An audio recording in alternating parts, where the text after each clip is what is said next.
বলিউড অভিনেতা সালমান খান হত্যার নতুন তথ্য প্রকাশ্যে এসেছে। পুলিশি তদন্তে বেরিয়ে এসেছে সন্ত্রাসী দল বিষ্ণই গ্যাংয়ের সালমান হত্যার ব্লু প্রিন্টের পরিকল্পনা। সালমান খানকে হত্যার চেষ্টা দীর্ঘদিন ধরেই করে চলেছে সন্ত্রাসী দলটি।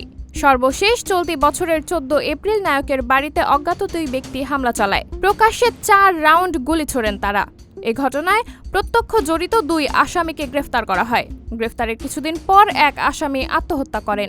এমন পরিস্থিতিতে হাল ছাড়েনি মুম্বাই পুলিশ, চালিয়ে গেছেন তদন্ত। ভারতীয় সংবাদ মাধ্যম হিন্দুস্তান টাইমসের এক প্রতিবেদন থেকে জানা যায়, পুলিশ এই ঘটনার নতুন চার্জশিট পেশ করেছেন, যেখানে সালমানকে হত্যার প্ল্যানে 5 জন অভিযুক্তের নাম উল্লেখ করা হয়েছে। অভিযুক্ত 5 জনই বিষ্ণই গ্যাংয়ের সদস্য। পুলিশি জিজ্ঞাসাবাদে তারা স্বীকার করেন সালমান হত্যার মাস্টার প্ল্যান। অভিযুক্তরা জানায়, সালমানকে মারার জন্য বিষ্ণই গ্যাংয়ের সঙ্গে তাদের 25 লাখ টাকার চুক্তি হয়েছে। এই চুক্তি অনুযায়ী হত্যার পরিকল্পনা চলেছে 2023 সালের আগস্ট থেকে 2024 সালের এপ্রিল মাস পর্যন্ত। অভিযুক্তরা আরও জানিয়েছে, পরিকল্পনা অনুযায়ী পাকিস্তান থেকে এই গ্যাং বিভিন্ন ধরনের অস্ত্র এনেছে।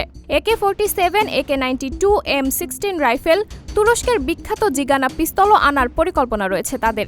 কারণ জিগানা পিস্তল দিয়েই 2022 সালের 29 মে পাঞ্জাবি গায়ক সিধু মুজওয়ালাকে হত্যা করেন তারা।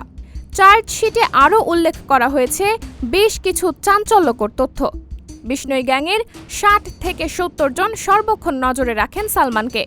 অভিনেতা কখন কোথায় যায় তার সব তথ্যই আছে তাদের কাছে। সাবরিনা জলিল, সবার কথা।